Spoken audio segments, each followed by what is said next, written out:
ना कौन कहबी मो ना आज्ञा शेख रियाजुद्दीन मो घर हूँ आज्ञा वासुदेवपुर भद्रक जिले में बस्तार कौन बस्तार आज्ञा यहाँ हूँ आम पी सिंह घर पी सिंह बंची अवस्था आम ये भौणी हेंडिका भौणी सी छुआ बेलू रोते बर्तमान सी डेथ है क्रियाकर्म हेन सबकि आम कलापर आम गलु जो जमीबाड़ी विषय कोर्ट को सिविल कोर्ट जो बालेश्वर गलापर से आमको कोर्ट ऑर्डर देला जे हाँ आप जो दुई भाई अच्छा से लीगल हेल्प देकी सी कहले कि जमीबाड़ी भाग कर निज ना नामजारी करने से ऑर्डर देला तहसिल ऑफिस की आम जो तहसिल ऑफिस के आज्ञा गलु तहसिलदार आजिकल के भंडे की 2-3 वर्ष आमको गड़े देले जे न कर पुणी आम सब जो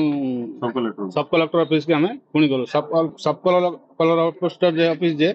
सी भी ऑर्डर से कहले कोर्ट मुताबक जहाँ ऑर्डर अच्छी से ऑर्डर अनुसार से पुणी तहसिलदार को ऑर्डर देले तहसिलदार आजिकल करके आज पर्यटन से कले ना बर्तमान 2 मास तले आम जाइलु आम पीसी जमीन जो खजना दवाई खजना देखिए नंबर मारला आम पीसी ना न बाहर कि अन्य लोकर बाहर तेणुक आम न्याय चाहूँ जे आम ये हेंडिके भौणी केमी भले रहा किसी सुविधा असुविधा हम जी मैंने आम जमी की बेईमानी कर धोखाबाजी कर जमी हड़प कर दायी हे प्लस तहसिलदार भी दायी हे आम भौणी को किसी असुविधा हुए आम